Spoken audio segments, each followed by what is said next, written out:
Gracious God, creator of the universe, and yet the lover of my soul.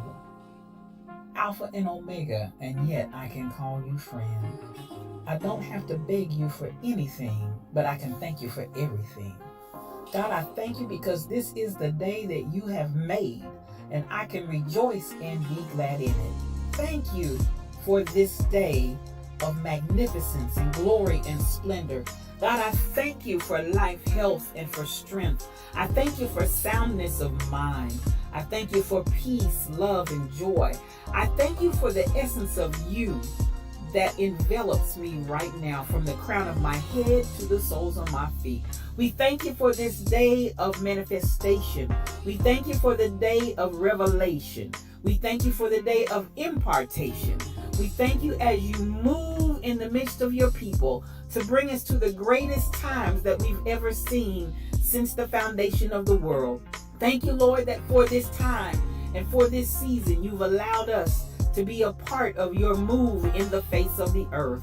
I thank you, God, for the revolution that you're bringing forth, God, even in the midst of the earth right now. And I thank you for the opportunity to be a part of what you're doing in this hour, because in the last days, saith God, you said you would pour out your spirit on all flesh.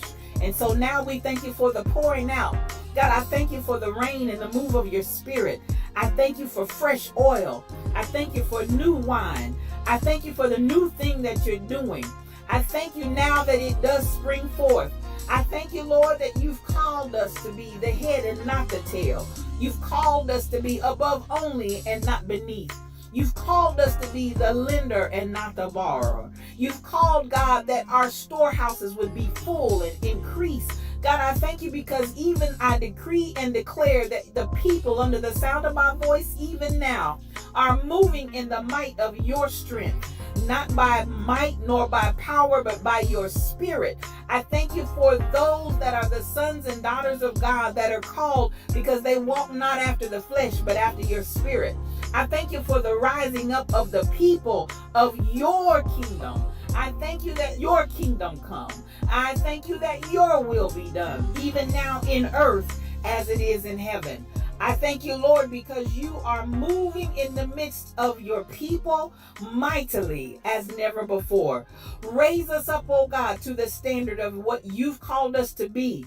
God, I thank you for the standard of greatness. I thank you for the standard of holiness. I thank you for the standard of moving as the sons and daughters of yours, and not as vagabonds, not as those that never knew you, not as those that are confused and confounded, but God, those that know who they are in you. I thank you for the knowing. I thank you, God, for knowing you. I thank you for knowing your presence. Thank you for knowing your Holy Ghost power that gives us the ability to be successful. Your anointing that gives us the power to rise up and be called blessed. Thank you for that is in us. Thank you, God, for all things that pertain to life and godliness. Thank you because we are not confused. We are not deceived. And we thank you for that clarity of mind and the clarity of vision that allows us to walk forth as kings and queens, as princes and princesses in the kingdom that walk in the earth. We thank you that we are your beloved, and we rise up as the apple of your eye. We rise up, oh God, as those that you love with all of your heart. And God, we love you back. I thank you for soundness of mind. I thank you for soundness of spirit. I thank you that healing is our bread. Healing is our deliverance. By the stripes of Jesus, we're already healed. And we speak forth that healing even now for those that need it. Thank you, God, for every stripe that was taken. Thank you for the bruising. Thank you that he was wounded for our transgressions, bruised for our iniquities. The chastisement of our peace was upon him. God, with those same stripes we declare and we speak healing in Jesus' name.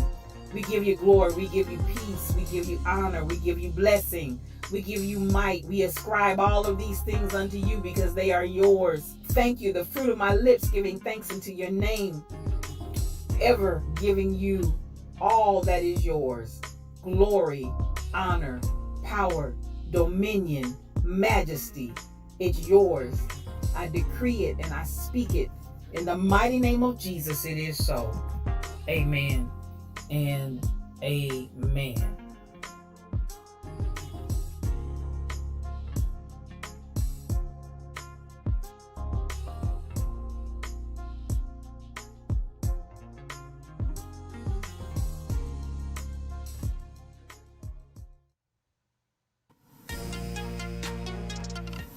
Good morning, good morning, good morning. This is your spiritual thought leader, Regina L. Stillman, and welcome to today's edition of Yes, You O Cube. It's one-on-one because it's just me and you. I am so glad that you decided to join me on this Thursday. Oh my goodness. I am the week, the time, it's flying by. When I was a young child, it seemed like days would take forever.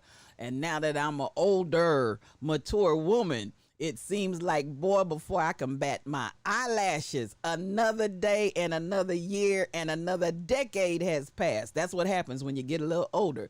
But I'm glad you decided to join me here today on Yes, You O Cubed, one-on-one, just me and you. I'm so glad to be in the house with you. Now, we're going to have a little conversation as we always do bright and early in the morning. You can't hear me? Oh, Lord. Let's see. Let me know. Mel said she can't hear. Let me know if everybody else is having some difficulty hearing me, if I need to do something in my studio. I'll keep talking in the meantime until I hear and see something over here in my chat to confirm or deny the ability to hear me. Let me know. Meanwhile, back at the ranch, I'll keep talking until somebody tells me whether or not there's an audio problem. I'm good. Okay, thank you. So this fine day on Thursday, I just want to say for the winner of Grandpa Holmes's chair, I'm just gonna tell y'all gonna have to get up awful early in the morning because Jams JJ does not play. Thank you, Jonna. Thank you, Rebel. Jams JJ does not play. Jams JJ is the winner of Grandpa Holmes's chair. Yes, she is.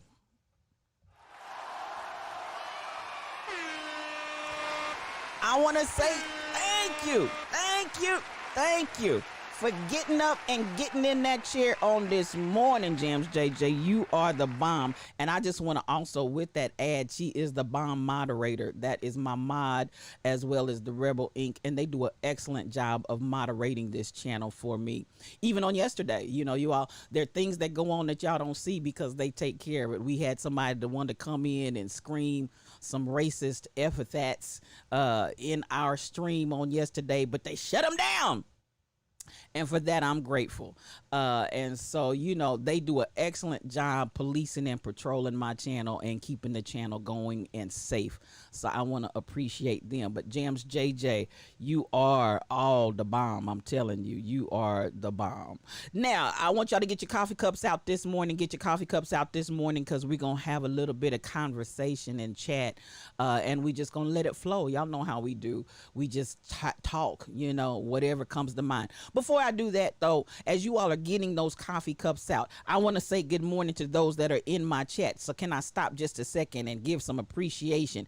Good morning, BTD Mom. That's my girl, y'all. In case y'all don't know, that's my girl. Good morning, Jams JJ. Good morning, Monica L. Smith. Good morning, Aljana CPW. I'm so glad to have you in the midst. Good morning, Lynette Dickerson. Good morning, Teresa Jones. I want y'all to know I really appreciate you all for getting up and coming in early and having conversation with me, because I call this Yes You O Cubed, and the O Cube stands for one-on-one. I call this Yes You O Cubed because my desire is not just to spew a whole bunch of whatever I got to say on the people, but it's having that conversation with you. So for those of you that come in that chat and talk to me, it is so appreciated, because a lot of times y'all are some geniuses. I'm just really gonna put it out there. There are some geniuses that come in this chat and lay some knowledge out there and put it forth, and it just just excites me to hear the things that you all have to say in our one-on-one conversation, just me and you. And so thank you for those of you that come in and share your wisdom and your thoughts and your understanding with us. I also have to say this before I get started. I appreciate yesterday. I just want to apologize and say thank you both, because on yesterday, for those of my Twitch listeners, there is a function in Twitch where you can have what's called a hype train.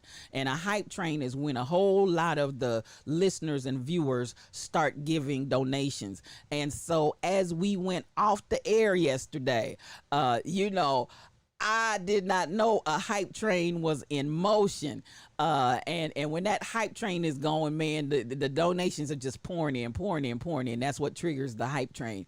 And we were in the middle of a hype train, and I did not know it, and I ended the broadcast, and I have to apologize because Lord knows I really did not know that I was in a hype train. So I want to say thank you to all of my participants and listeners and viewers Monica. Everybody was like, what? You mean spiritual thought leader just jumped off in the middle of a hype train? I was like, oh my God. And the thing of it was, I had got up and walked away from the studio, and I really did not realize that it was going, except for I looked at my monitor screen and it was still moving. I was like, what's going on? And I looked over and people were just giving donations after donations. And I was like, oh my God, it's a hype train. So I got to come back and I have to apologize to you all. I did not mean to be rude while you were giving your donations in the middle of that hype train and cut you off. So, and I also want to say thank you for your contributions, because that choo-choo train was rolling, and I appreciate you guys. I had to acknowledge that. And even this morning, people have already started giving biddies in donation. Monica started it. I believe it. And I just didn't. I appreciate my mods. My mod told me, listen. One said I tried to tell you, and the other one was like, I'll tell you next time and make sure you know. So y'all scream at me if y'all see a hype train going and I'm getting ready to wrap this thing up. Y'all scream at me. So I am not rude towards my donors, because I really appreciate you all, and I wouldn't be here and this wouldn't be possible if you all did not continue to support. So I appreciate you. Monica, you the girl. You are the one. Listen, I call Monica baby. I love this girl. Every place my ministry has gone, mother jumped off the train. I jumped off the train and the train kept going, and I was the engineer. Now that's pretty bad. Listen, y'all ain't gonna let me live that one down. Royal Confessions, good morning to you. Listen, mother jumped off the train, but I didn't mean to. Listen, Y'all so silly. Yes, I left, but I promise I'll never do it again, y'all. I'll never do it again.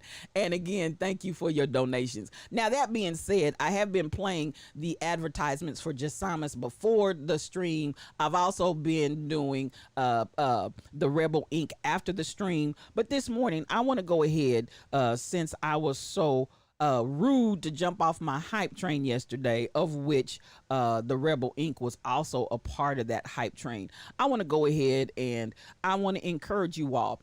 The Rebel Inc. has activewear that I promise you, if you get some, you're going to enjoy it. Love Over Hate has to be one of my favorites. I saw Royal Confessions out there in the neighborhood community down in the Ark.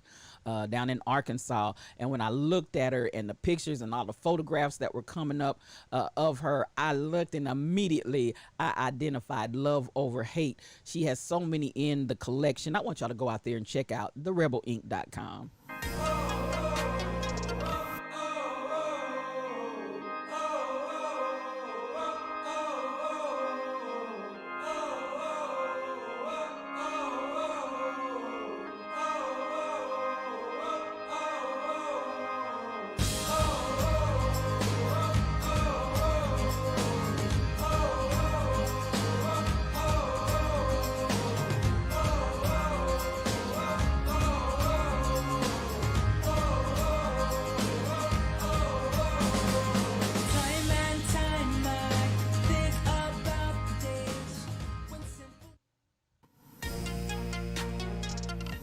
Yes, therebelink.com. It will bless your life. Go on out there and get you some. I understand my YouTubers are having some difficulty with audio on today. Yes, Teresa, this is the day that the Lord has made. Oh my goodness. Good morning to you. Now you done stirred something in my spirit. Ho, ho. Yes. Get you some. Pick it up and put it down. This is the day. We've made it another day. It's another day's journey, and I'm glad about it. It's another day that I woke up this morning, as the old folks used to say, clothed and in my right mind. Oh, I feel like running, y'all. I feel like running. Yes, Rebel Inc. has a lot of new merchandise out there, Royal Confessions. You are exactly right. While I'm getting this praise on and re-wrapping it up, that's how I feel down in my shondo. That's how I feel down in my shondo. So yes, I felt the praise. I know we normally get that praise in on Friday morning. But listen, we're here today, and I felt that when Teresa said that this is the day the Lord has made. Y'all keep working it out there in YouTube, and we're going to get everybody up and going.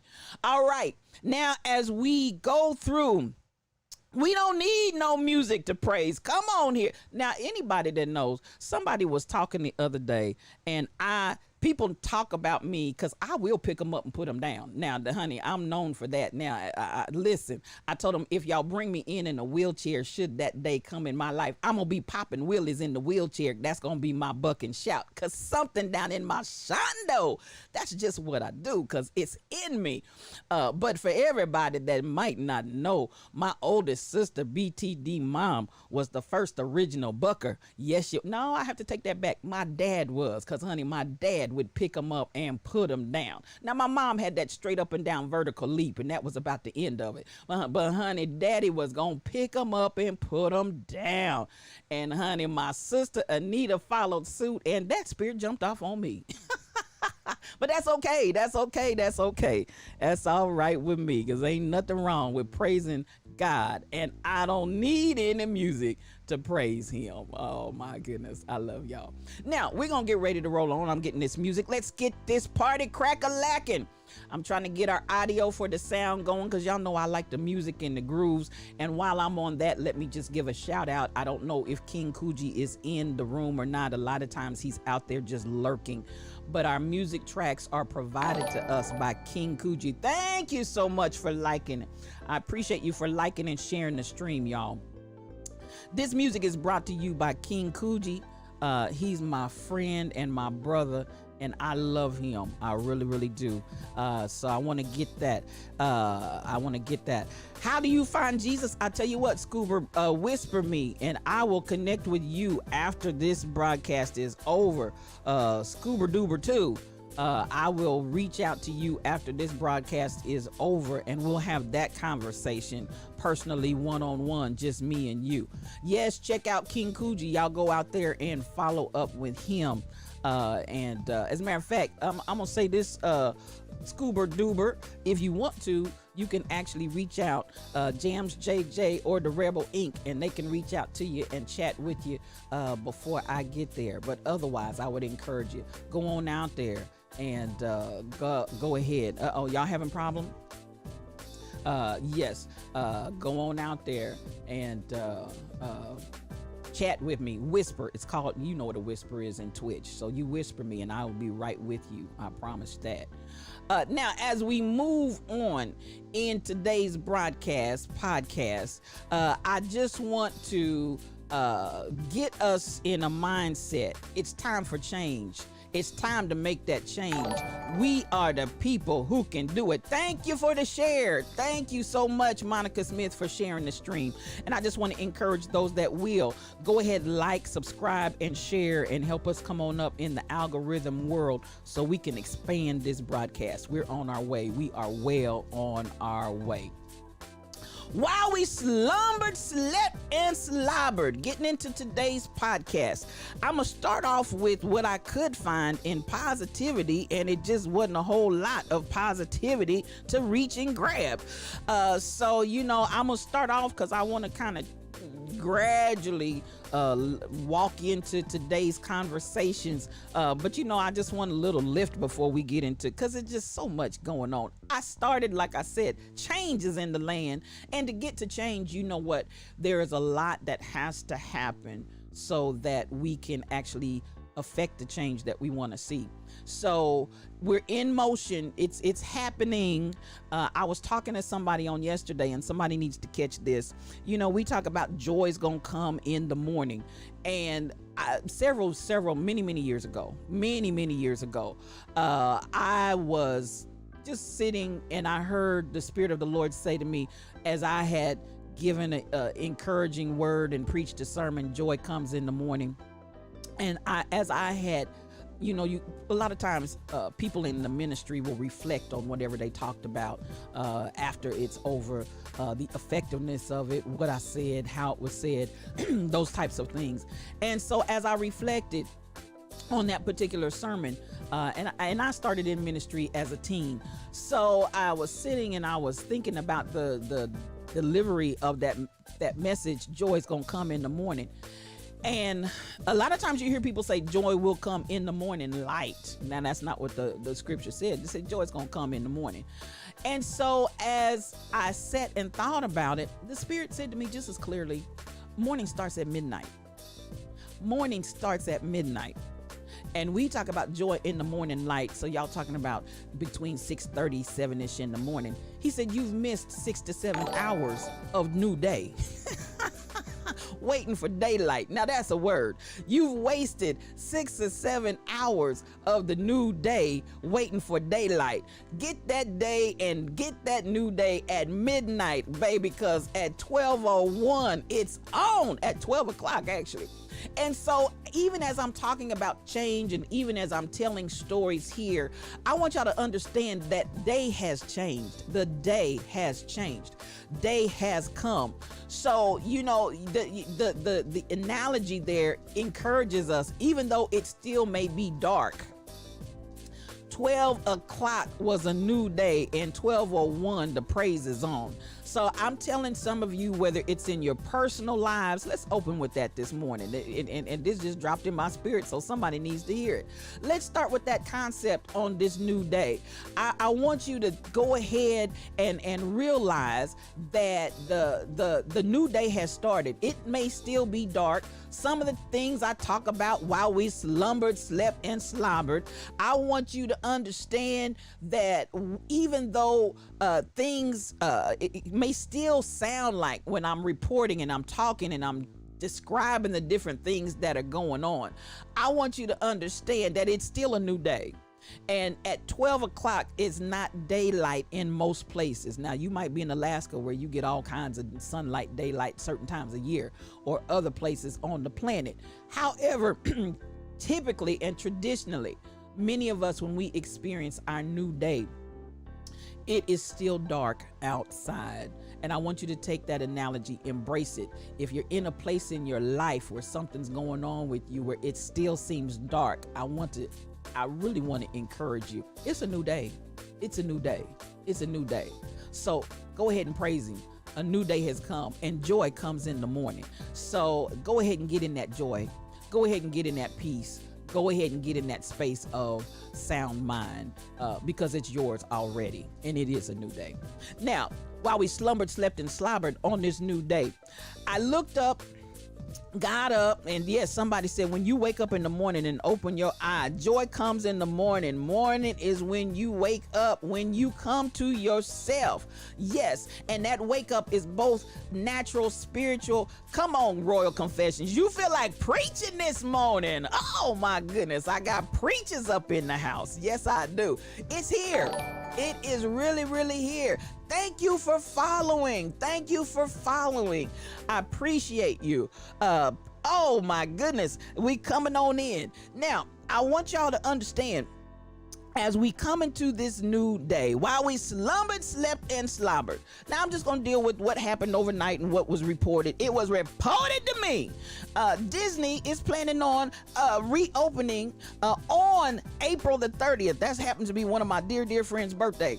So, listen, people are trying to get up into a new place and a new space. And so, as we come into this season of ending all of the being shut off, being cut off and closed away from, and my heart really goes out to a lot of our seniors that have been in nursing homes and things like that. And I identify that at the end of the day, I recognize that they have been lonely, unbelievably so, because that disconnection and that, thank you, Karoom, it has been a real challenge for them. But yes, it's a new day.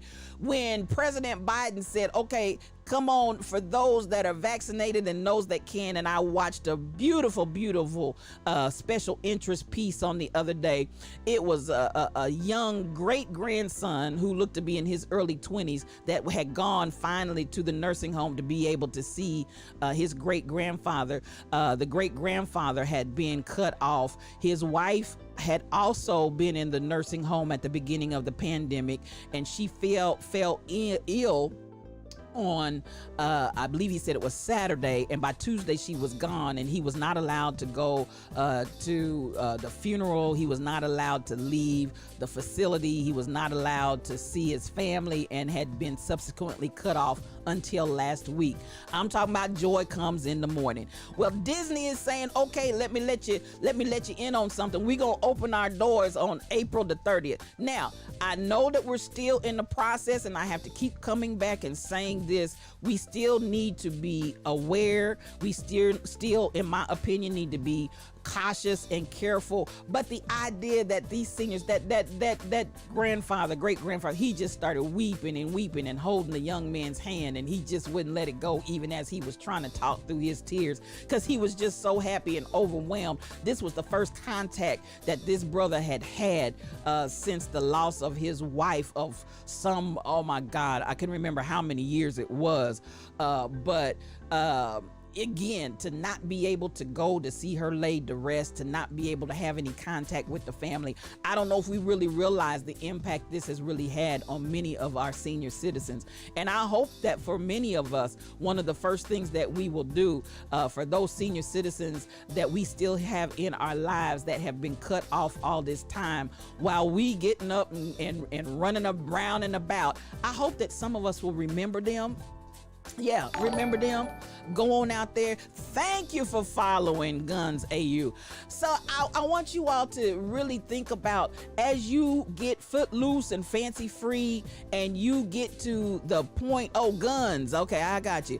I want you all to go ahead and get that idea in your mind. Let's go out there and spread a little love. We're talking about, oh my goodness, I got a chance to go to Disneyland, and I can get out and I can do this and that and the other. But don't forget, those senior citizens have been cut off a long time. How about making them a priority? Can we do that? Let's make them a priority. It's a new day. Let's take that new day to them as well, because some of them are lonesome. Some of them are really feeling the pains of being disconnected during this time and this season. So before we get up and just run off, I'm not going to tell you don't go to Disneyland, but I want you to remember there's some folks that need some love that can't go anywhere, but we can go to them, okay? And I wanted to start with that as just kind of getting a little light in before we get into it real heavily. Now, I know y'all gonna love this, because tax day has been pushed to May. Yes, tax day has been pushed to May. Taxpayers will have another month to file their tax returns and settle all their bills. And so now the new filing deadline, instead of April the 15th, is actually going to be May the 17th. Now somebody can breathe a little easier, because y'all was out there scrambling trying to see and figure out how was you going to get all this together before April the 15th. Well, you got an extra month. So if you didn't know, now you know. There's an additional month that's been added added to you for the tax deadline, and so you don't have to really get out there and sweat it as hard as you would otherwise. So keep that in your mind, keep that under your belt. If you haven't heard it before, come on, they're giving you a little bit more time. Now, Ford is debuting a hybrid. It's going to put out some 30, what? It's going to grant 30,000 employees across North America the option to continue working remotely indefinitely. So the hybrid is hybrid work. Now, that being said, a lot of y'all are working from home, and I'm just like, how they gonna do all of that? Now, obviously, the assembly line workers have to work, but this must be for the office employees and those that are in that employ. Now, so we look at that and we identify at this point in season. Good morning, Joel Johnson.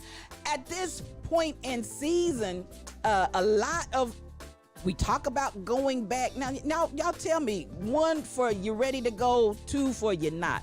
For those of you that have been working at home, and now that we're coming into the potential of the vaccine and getting herd immunity, where everybody can really feel a little more comfortable to walk around and go around without as much anxiety and angst about corona virus and COVID-19. How many of y'all ready to go back to the office? If you're ready to go back to the office, give me a 1. If you're not ready to go back to the office, give me a 2. If you want your company to follow forward in making a hybrid work environment,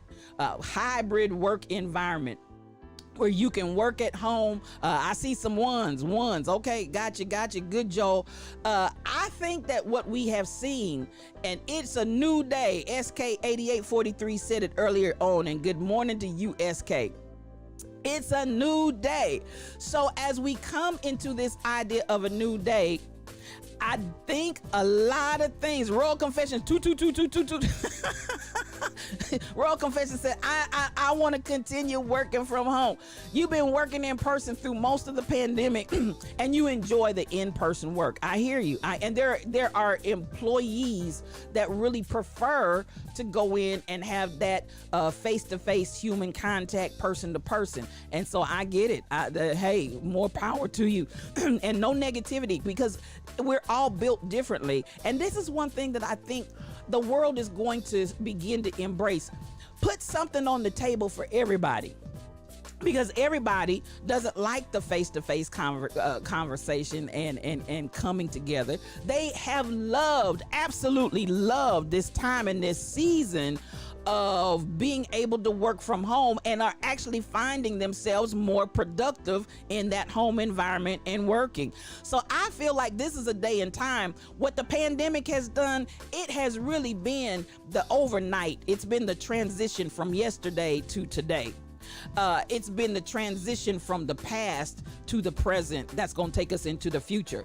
And so we have seen work from home works for those that have been doing it. So at this point and at this juncture, if we've had this hybrid work environment for a year, I guess Ford said it's worked. Why don't we continue it and give 30,000 employees the opportunity? 30,000, that's a lot of folk. 30,000 employees the opportunity to say, let me go ahead and just continue working from home. Good morning, Sheila Miles. Yes, you said it's a new day, and I saw that. And I want you to have the best and the top of the morning to you. Joel, your mom's work now does a fusion in person 1 day and online 4 days, and she absolutely loves it. So now we got this hybrid that actually has the ability to be all things and have both offered to the people. If it's going to give us the opportunity, this is something that I feel very strongly about. Workers should be our greatest resource. Workers should be our main focal point. It's not just about the bottom line, the profit, and the this or that and the other. I think that we need to go back to the days and times where companies that employed workers cared about their workforce and not just about getting a bigger bankroll. So as we've come into this place of the hybrid coming into place, do you want to work at home? Do you want to work at the job? Do you want to split it up like Joel's mom and be able to have a combination of both? Now, I like the idea because I'm with Joel. I like to have that face-to-face contact, but I also am that person that likes to have the ability to go home when I want to. So I think the hybrid is a great idea. Now, Royal Confessions, I saw you say two. Answer me this. How many of you, even that would say two, I don't want to go back to the workplace. How many of you would be open to a hybrid of a combination of the two put together? Something like Joel's mother, where she's working one day where she actually goes into the office, but the bulk of her time, 4 days, is at home. How many of you would be agreeable to that? Because I think that's a good idea. I think it's a great idea. I think there are days that you do probably need to go into the office and tighten up some things, get things in order, get things lined up.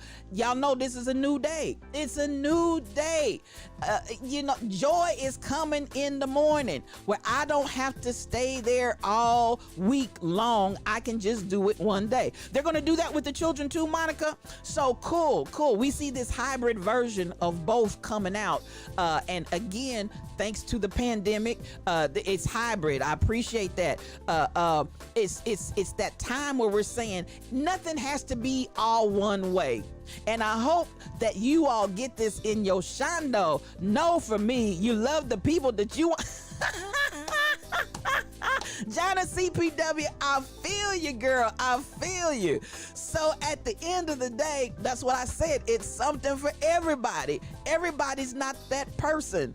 Everybody's not that one. So I feel at this point, do you feel, even if they don't do it completely hybrid, where you come in for one day, like Joel's mom, and you stay at home for 4, do you feel like you should have then the option to be all one or all the other? Do you feel like they should be able to say, no, I don't want to come to work if I've really been able to do this the whole entire year in this format and be just as productive, if not more productive? Let me stay at home. Do you feel like you should be given the right to say, I just want to stay at home? Y'all not gonna make me come in when I'm doing just as fine and just as effective from my place of abode. If you feel like that's the way it ought to roll, where you can get that complete all in one, Jana said, no. Royal Confessions, you started working from home prior to the pandemic. I got it. And you get plenty of fellowshipping within the community. I know you do, because all of that, I saw you were at a community center, was it on yesterday? And you are the people's person. I agree. Yeah, Monica, I think it should be an option. I think you should be able to say either or. I think that we're coming to a point in a time where it doesn't have to just be one way or the other. I think you can have a choice. Thank you for liking the stream, Sheila Miles. I think you can have that opportunity to either like what you want and have it Burger King, have it your way, one or the other, whatever produces the best results for your working situation. But I like the idea of the hybrid, Joel. I like the idea of the hybrid. I like the idea of the hybrid for the kids, Monica. I didn't realize that the school system was also considering that. I was thinking, because I don't have any children in school system. So now don't think I don't have any children. I just didn't birth any, but I don't have any in the school system. One of my babies came to see me last night, and she informed me that her next birthday she will be 30 years old. And you sit back and say, where has the time gone? Oh my goodness, I just can't believe that you're gonna be 30. But I got babies and I love them all, but I just don't have any in the school system. I didn't know the school system was thinking about going hybrid, but I think it's a great idea as well. Now, I do have to say, for those parents that don't feel good about sending your children back, I think you should have the option to be able to keep your child at home. How they're going to work that for the online services once the teacher has a different situation in the classroom, I don't know how all of that works. Y'all can apprise me and educate me on that, because on that I'm not educated. especially for mothers whose children are not in school full time. They started that this week. Okay, cool. And we're in the Midwest. For those that don't know, we're in the Midwest. So if we're doing it here in the middle of the country, I'm sure they're probably doing it other places as well. That being said, I hope that as we come into this new normal, because I'm telling you, everything's going to be new. Business is going to be new. Education is going to be new in the way that we do it. As we see with Ford, manufacturing is going to be new. It's a new day, and I'm gonna keep echoing that. I didn't know I was going to open the chat today with the story of when God said to me, you got 6.5, 7 hours of new day that you're just sleeping on. You're wasting it. Because it's a new day. Come on with your joy. And as Royal Confessions already preached that word, wake up. Come on and wake up. Now, as we get into while we slumbered, slept, and slobbered, top destinations for pandemic movers. Listen, they're saying folks are running away from some of these locations. I don't know, deep in the heart of Texas. The way Texas has not only dealt with the pandemic, but the way that Texas has dealt with the winter and the inability to meet and service the needs of its people, its constituency, and individuals that live there. Some of these places, now that the pandemic is being lifted, they are finding that folks are scurrying and getting up out of these different places and having new pandemic locations, which causes me to wonder, are we going to see, you remember, particularly for black folks, we had the great migrations a few times where folks got up and get up and get away, not to McDonald's, but to a whole nother place to live, because I don't want to live here anymore. So I'm wondering, as they're already starting to see trends of move-aways in the pandemic, folks have had enough for some of them where they have tried to hang on. But this last year said for them, get your stuff and get up out of here. So I don't know if this immediate trend of people migrating and moving, is it going to continue to happen?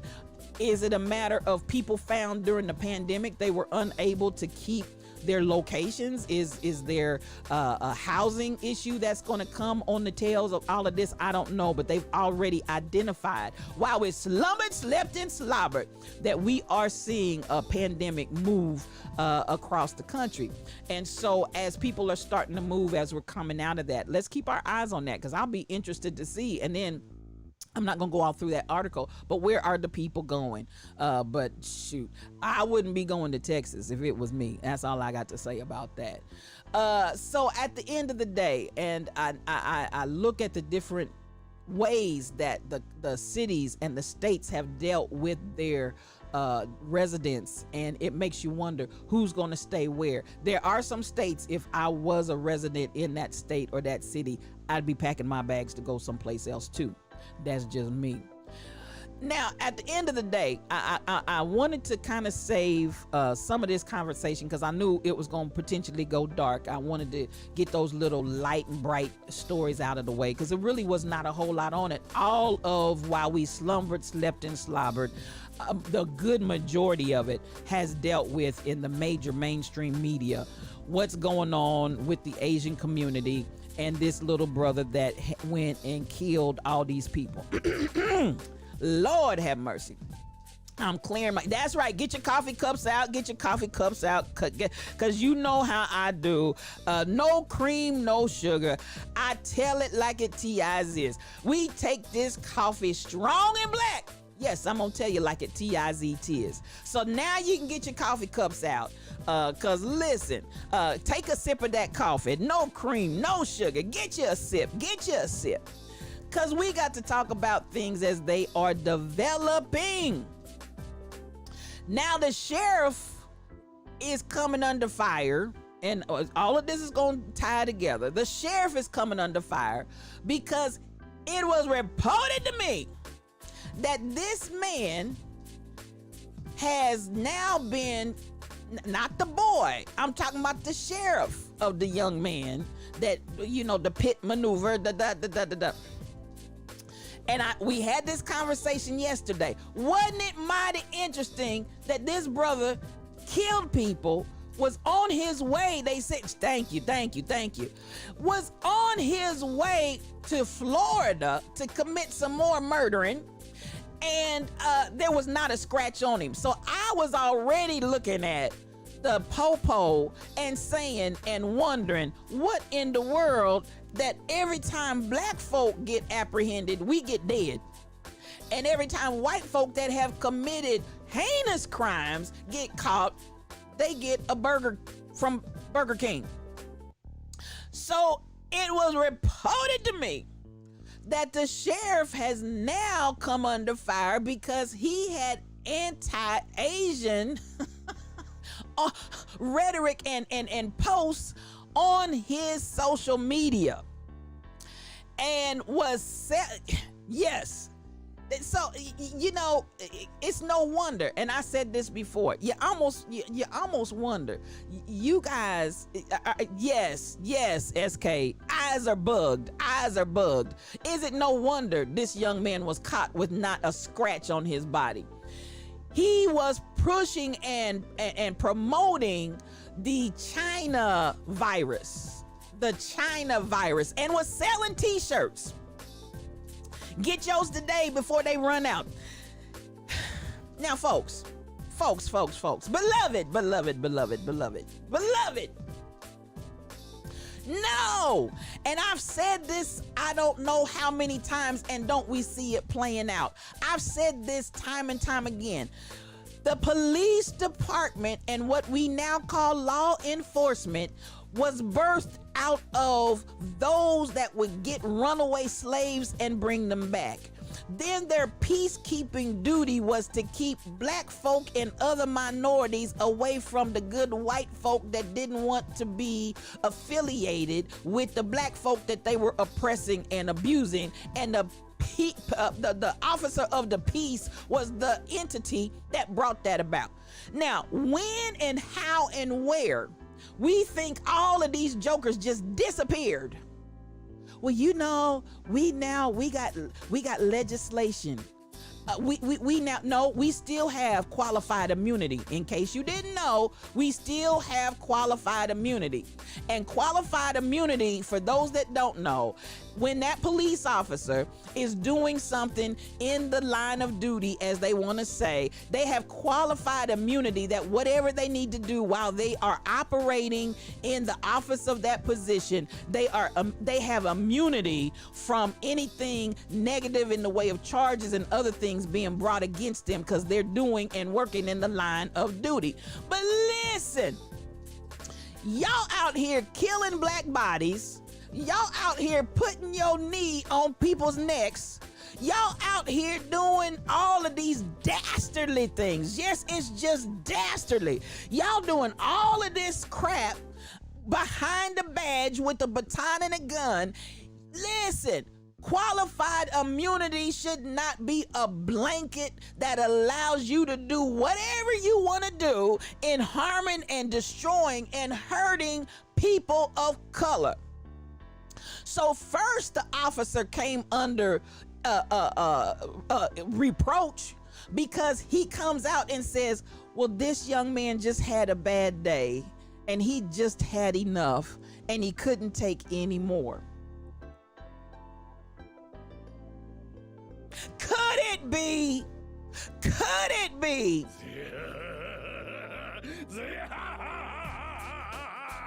The devil?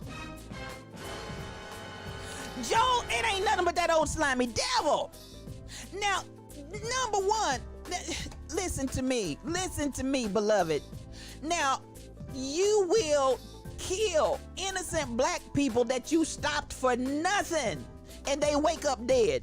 And you want to come out, and you come out with all of their rap sheet. You go dig up whatever you can find to sully this person's reputation and anything that you can pull out to speak ill of the dead that you killed.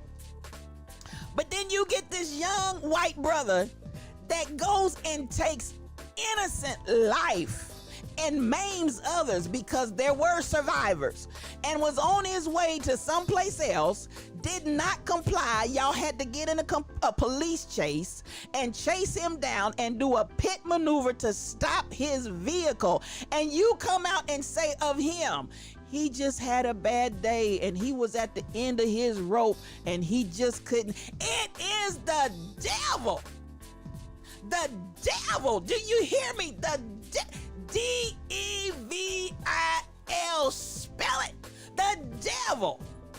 And why we sit back and we allow this? So he already came under scrutiny for the conversation that he had on the mic of letting this boy off the hook in his little words. Was it your nephew? Was it your cousin? Was it your son? Was it your brother? Because y'all sound like y'all might be related.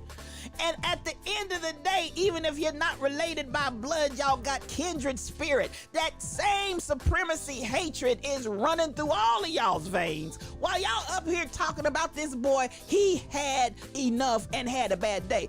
Now, and then this is the add the insult to injury.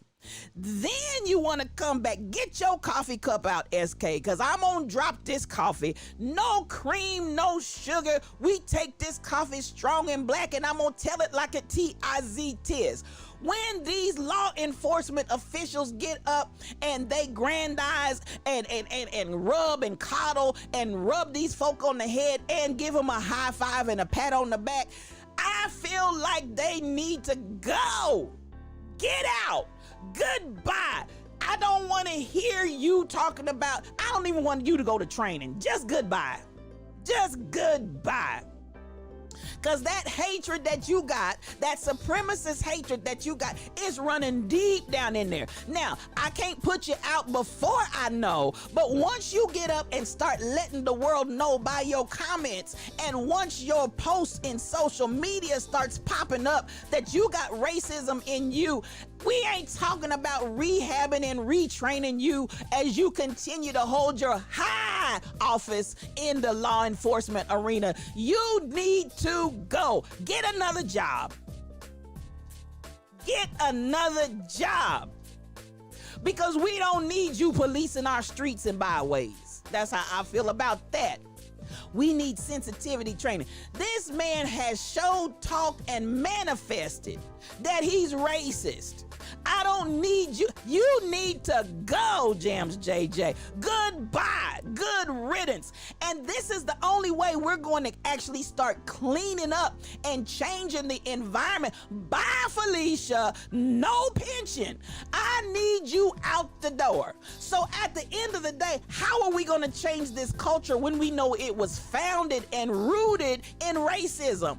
And they're still lurking, babies. They're still lurking. And all of them are not old, fat, and bald-headed. Some of them are young, handsome, dapper, and debonair, but they're still racist.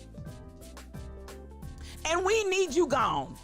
We need you out, because that's the only way the law enforcement system is going to get right. You're going to need the ones that you identify and you see plainly that they're racist. They need to go, and they need to be replaced with somebody else. Well, spiritual thought leader, they might replace them with somebody else that's racist, or even when it manifests that they're racist, goodbye, you are the weakest link. That's how I feel about that.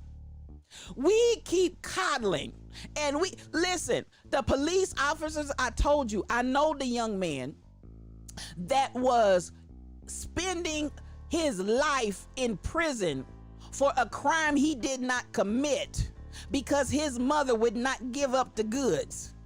Yes, mother said, you gets none of this. And the police officer framed the young man, set him up. He spent the majority of his young life in jail, and you can't get all those years back. And when he was finally exonerated and shown that he was not guilty and had been framed, this is why I'm mad, because the popo is still drawing a pension.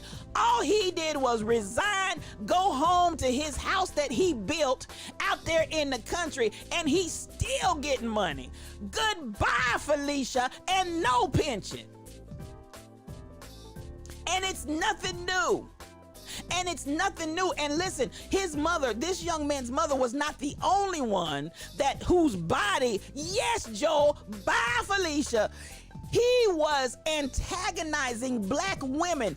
Why? Because we still have this same slavery mentality from the plantation. Your body belongs to me, and whenever I want it, I gotta get it. And if you don't want to give it to me, you're gonna pay the piper and have consequences. I'm talking about law enforcement, y'all. I'm talking about a man that he retired and drew his pension with rank. And I'm not talking about in the sweet by and by years ago. I'm talking about something that's going on and has gone on right now today, so that people can stop thinking that all of this racist behavior in law enforcement is over. No, it is not. Oh my God, it's too much. It's too much. Not too much, it's too much. And so at some point in time, we need to get rid of them and not give them the option at your convenience when you decide, oh, the heat's getting hot. It's too hot. I got to get out of the kitchen and I'm going to go home with my full pension. Yes, he was, SK, a full detective on the police force. And yes, it is far from over.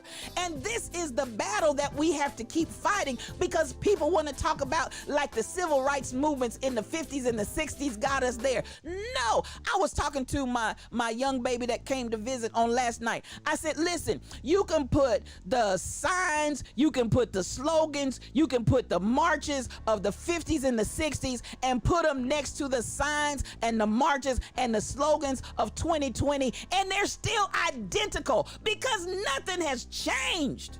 I need people in the white supremacist privileged society to understand what black folks are saying. Nothing has changed. Oh my God.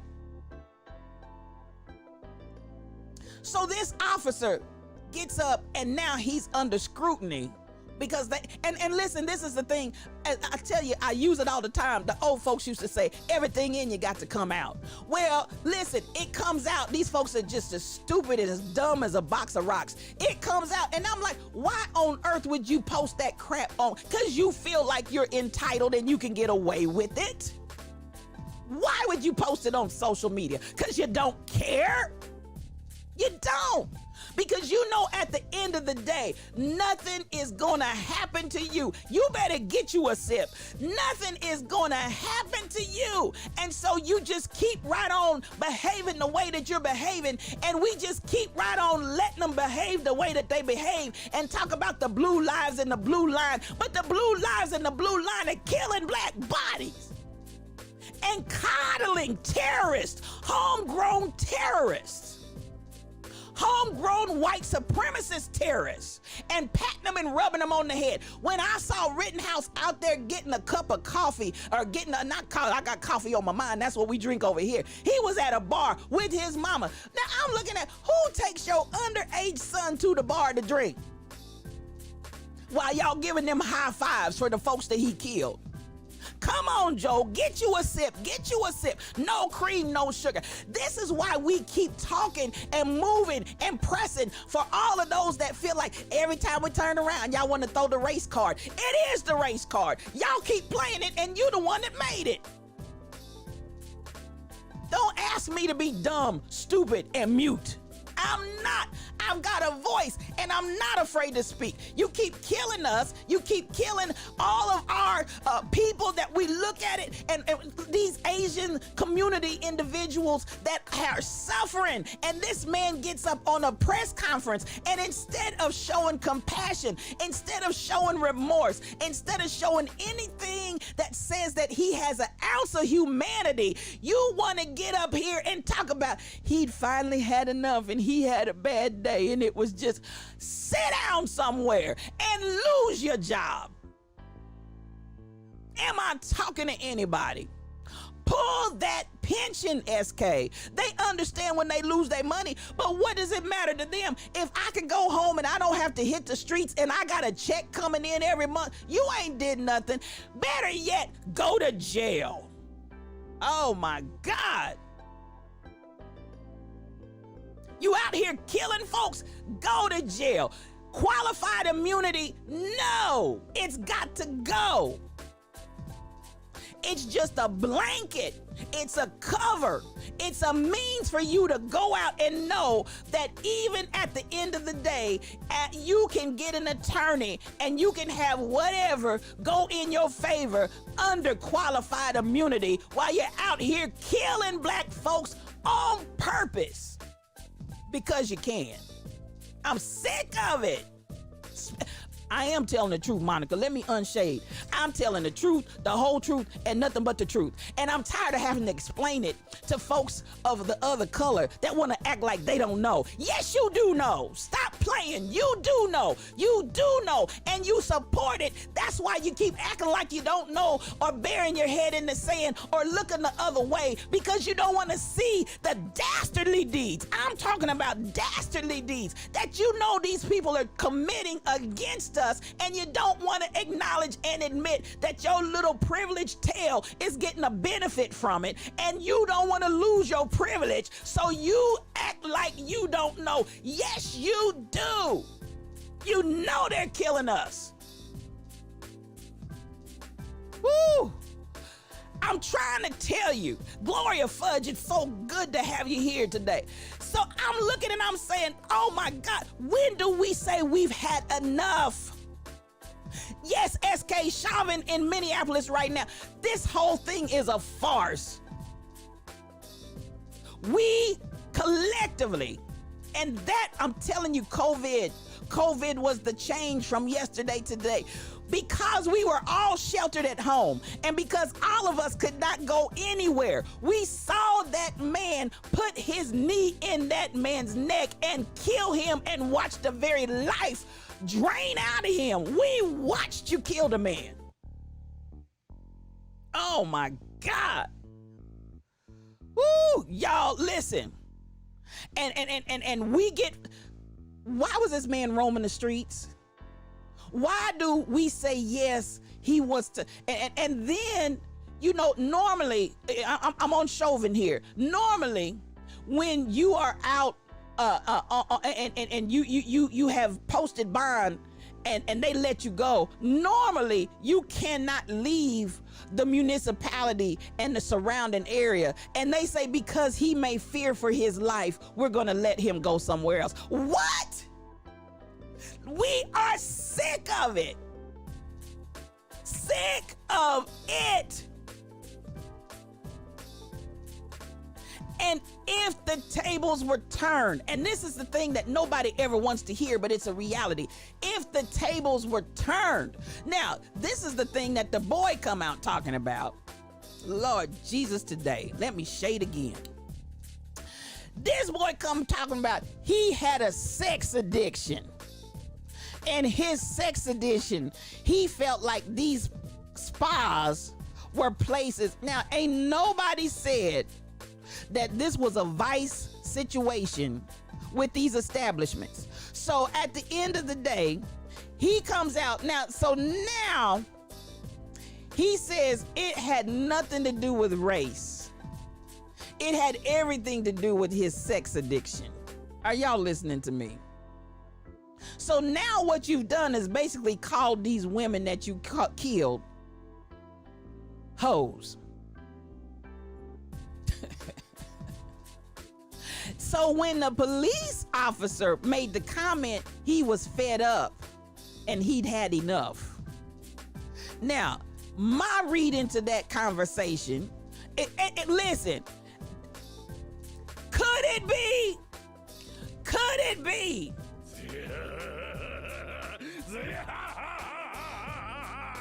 The devil? Now, instead of dealing with this boy's racism and murder, now we want to look at these women and put the idea out there that they was hoes.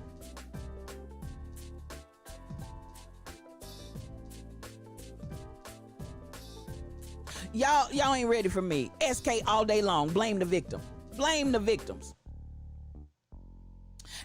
And so when you understand this came out after the boy's statement was made that it wasn't hate oriented. Listen, his sugar was high, baby. After he done come out with this statement that he has a sex addiction and he was trying to purge and scourge. Ooh. Then you have the law enforcement who stands up and makes a stupid statement. He was fed up and he just had enough. And he had a bad day. I'm sick of it.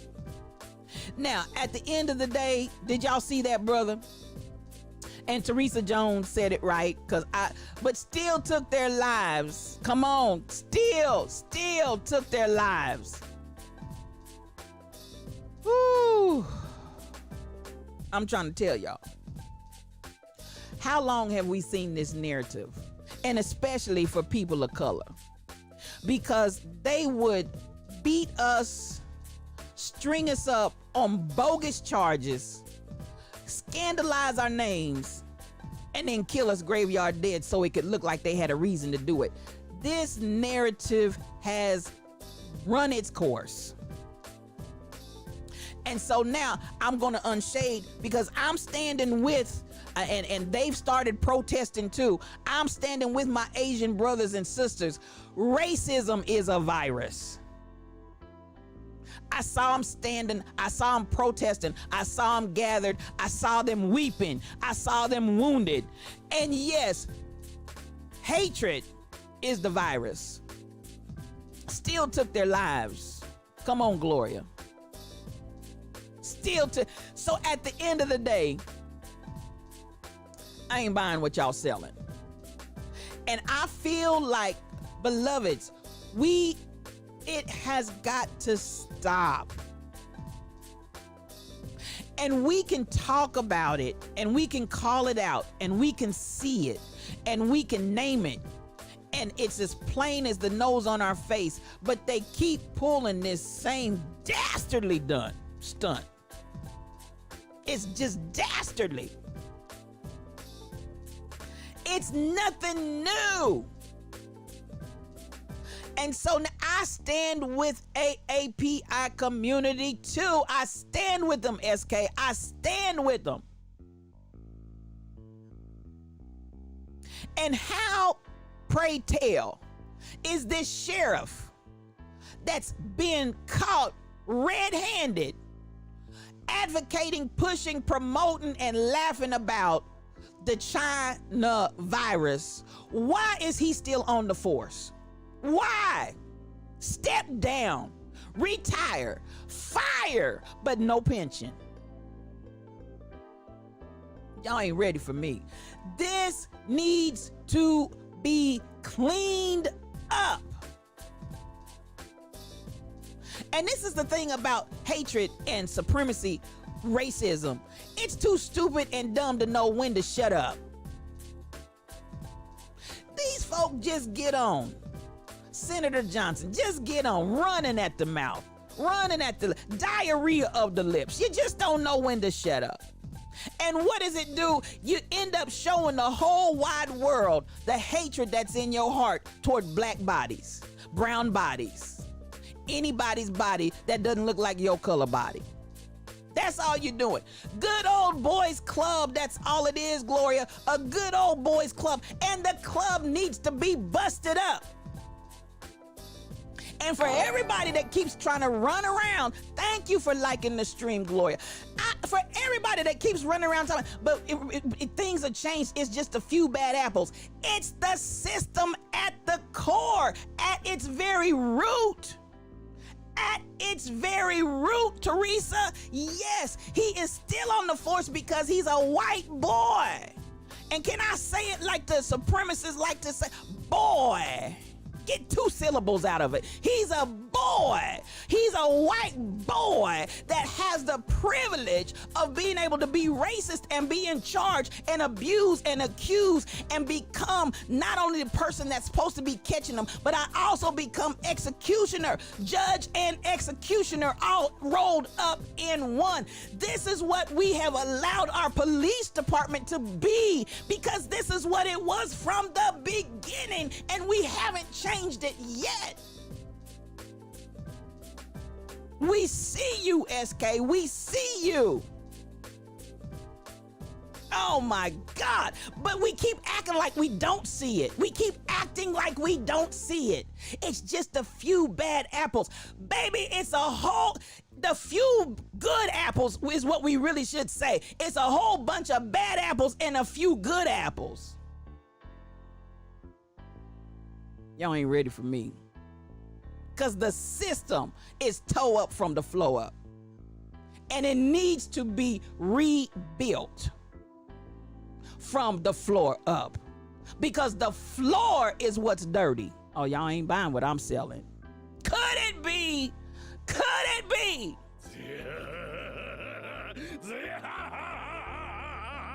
The devil? That's the current system that we have. It's run by none other than Lucifer. Lucifer is loose in the department. Lucifer said, this is my system. Lucifer said, this is my house. And Lucifer needs to be dealt with. Because Lucifer is still loose. Am I talking to anybody? In good old Georgia, where they trying to stop non-whites from voting, and listen, Stacey Abrams came out, baby, get you a sip, get you a sip, get you a sip. Listen, I want you to understand, we take this coffee, no cream, no sugar, because I tell you what, we take it strong and black, because I tells it like it T-I-Z-tis. Coffee cups, get you some, as my girl Monica said, get you some. The system is toe up, and y'all keep trying to patch up something that is toe up.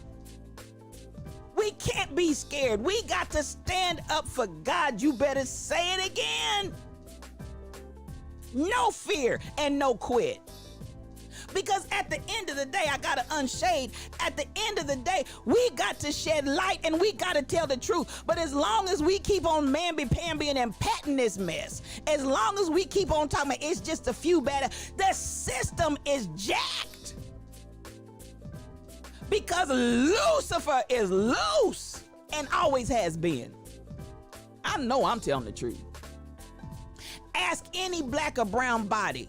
And you talk about, now this is the thing I want us to understand, because while you want to come out with, I shot him and killed him, even though it was a stop that I can't even tell you why I stopped him, because there was no reason to stop. So I shot him and killed him because I feared for my life. You feared for your life for 5 seconds. We fear for our lives every day we go out here in the streets and know we got to deal with your racist tail.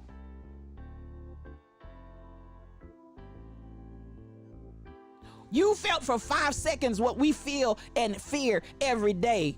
And that 5 seconds warrants you killing somebody. But if we return fire or if we do something to you, oh my God, all hell breaks loose.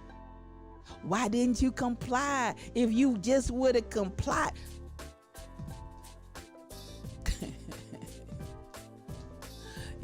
Y'all got the wrong one. Y'all got the wrong. I see those amens down. Say amen, somebody. Put that amen down there in that chat. So at the end of the day, I'm looking and I'm saying everybody has to realize it's a new day. We're not going to allow the same things of yesterday to continue to squeak by as if nothing is wrong. Those days are over. Those days are, it's a new day. It's a new day, law enforcement. It's a new day. We saw you. We heard you. We read you. We saw your little posts. We saw you, the little t-shirts. We saw all, let the church say amen. We saw all of that. We saw all of that. We saw all of that, Teresa. We saw it. This ain't no supposition of what we think might be. We saw you. We saw your posts on social media. We saw your hatred and racism against Asian Americans. We saw you. Why are you still on the force? Goodbye. Thank you for following TOU 23. I'm gonna call you 23. This is the day to remove white supremacy, and we've got to keep pushing, SK. We've got to keep pushing. And for everybody, hello, for everybody that feels like, thank you for joining the chat, my brother 23. I want everybody to understand that when we talk about change, change needs to start in these streets where we say, you will not continue to hold office, you will not continue to be in your position of authority, and you will not get paid. No money. You are the weakest link. Goodbye. Bye, Felicia. Bye. So at the end of the day, we've got to come to a point where we say enough is enough and too much is too much. And it was too much a long time ago. It was too much a long time ago because it wasn't built right. It was not built right. It was any foundation where the foundation is wicked and evil and nasty, you got to tear it up and do your first works over. You got glory being revealed all day long. Do you hear what I'm saying? You are being revealed and the covers are being pulled off. So we got to come to the point where we say, I've had enough, and you're not going to continue to oppress, distress, impress, be the person that just beats us down and kills us. We're done with that. We're done with that. No more sticking our heads in the sand. Sheila, it's been revealed, SK8843. It's been revealed. Revelations. Revelations. Do y'all hear me? Thank you for liking the stream. Revelation. There's my girl Barbara. Revelations. We have seen it for ourselves. Our eyes have seen your dastardly works. Our eyes have, yeah, we saw the glory of the coming of the Lord, that you gonna lose your job, lose your pension, go out the door in shame and sit your ham hocks down somewhere. Sit your ham hocks down. We've had enough. Ooh, Jesus. I done seen enough. Yes, because if we could stop having to see your tail crack hanging out. We've seen enough. We've seen enough. We've seen enough. We've had enough.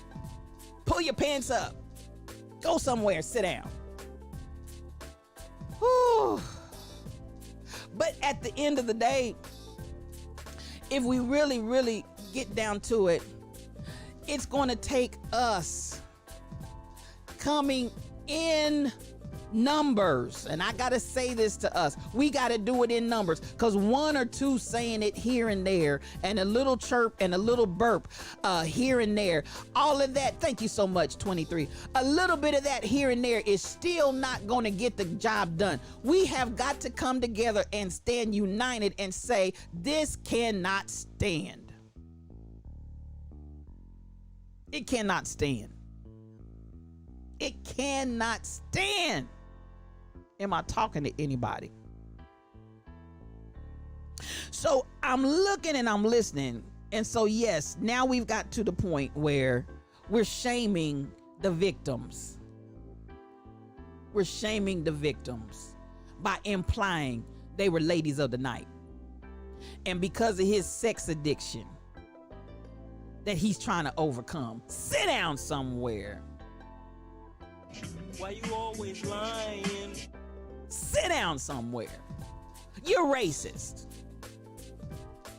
And while you may have some kind of sex perversion, oh, he ain't no victim, 23. He's not a victim. One love in unity and action, SK. And 23, you hit the nail on the head, because we want to put out a story that tugs at the heartstrings of the people that look like him. Oh, he's just a 21-year-old little boy that he was out and he's trying to deal with his sex addiction. And one day he just had too much and it was too much. And no! We have no pity, and we're not gonna come out with you trying to play feel sorry for me because these people were less than. No. Yes, Jams JJ, the devil is on the prowl this morning by killing Asian women, Gloria, by killing Asian women. Now, this is how twisted. Oh, 23, you know if that guy was black, they would have destroyed his tail. Honey, he would have been waking up dead. He would have woke up dead had it been a black man.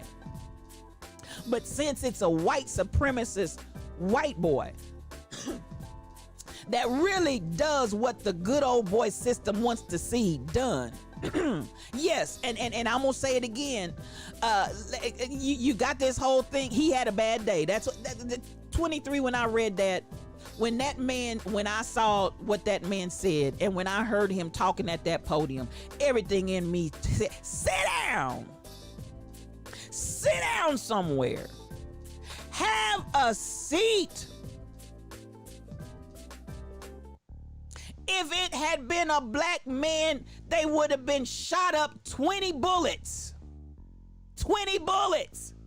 With them saying, "I didn't know how many times I fired.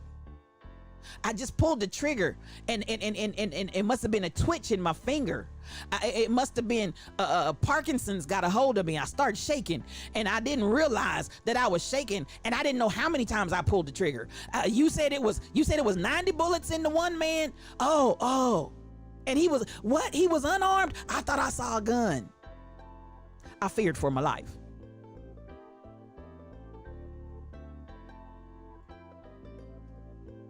It is ridiculous, 23. It's ridiculous. And so at the end of the day, this is why I'm coming to this point of saying 2021, I plan to come out of shelter with my, yes, I'm going to be vaccinated on Monday, y'all. And I plan to come out. When I come out, they going to know I'm here. Because I plan to galvanize and organize and see how many people we can unite together to stop this madness. I didn't even get to, he shows a fetish for Asian women, but at the end of the day, that's exactly what he did, Sheila. If he was black, they would have had to scoop his body up in pieces, Teresa. In pieces. A piece here, a fragment there. Because, baby, they would have blew him to smithereens. And going back to what Sheila said, yes, and you know what? It's amazing. And I'm gonna just write the vision, make it plain. It's amazing how many of these twisted, hateful people want black women and Asian women. Now you and your nasty tail, you want to be supremacist, you want to be racist, you want to be all of this, but you want the women. What's wrong with you? You got all this negativity and all of this hatred, but when it comes down to it, like this little boy is addicted. Yes, SK, he showed his fetish for Asian women because he wants Asian women. And you got folks out there, all of their hatred. And you know what? I think you're mad because you want what you can't have. Y'all ain't ready for me. Because don't nobody want you. Don't nobody want you? You and your demented and crazy self. Don't nobody want you. And probably somewhere down the line, somebody spurned him and turned down his advances, and now you're mad. Y'all ain't ready for me. That's the foolishness we have to contend with. When somebody tells you no, you can't have it, and you feel like you're entitled to everything else, you're entitled to our bodies too. You just can't take it. 23, it's sad. It's really sad. It's really sad. Teresa, he been rejected. And his tail is mad. Another white terrorist that's been painted as a victim, 23. That's all it is. Another white terrorist. Because at the end of the day, you, sir, are a homegrown American in-house domestic terrorist. That's what you are. That's exactly what you are. And now you want to stand up and plead you got a sexual addiction. Sit down somewhere. Sit down somewhere. Am I talking to anybody? Now, I had to, and if a black guy gets kneed on, people try to justify is cut. Listen, at the end of the day, 23, because he had a record. Even the young woman that got killed the other day on a stop where they were looking for somebody that was not in her vehicle, and she complied, she handed over her purse, then you gonna take me to jail. And she said, what are you arresting me for? The first thing they did was the Federal Bureau put out, or no, I think it was the state, put out, no, I think it was FBI, put out her a record for everybody to see in social media, which had nothing to do with her getting stopped and killed. Y'all ain't buying what I'm selling. And so we'll continue to have this narrative, y'all, until we finally command and demand. The system needs to be broke down, tore all the way down, and restarted. Because what you got right now, it's almost like, you know, a little leaven leavens a whole lump. It's like somebody put some serious poison, just a drop. They put just a drop in the pot of stew, but y'all keep serving it, saying, well, we're gonna find an antidote eventually that's gonna counteract the poison that they put in there. But in the meantime, go ahead and eat it. We're not eating it. We eat the cake, anime, eat the cake. We're not eating it. We're not gonna eat it. Just so you know, we're not gonna eat it. You know who else cooked?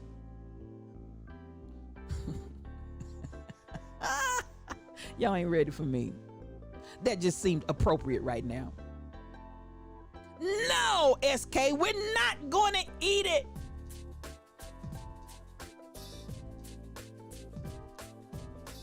Oh, I tell you, Monica, you're so silly. Girl, I couldn't help myself.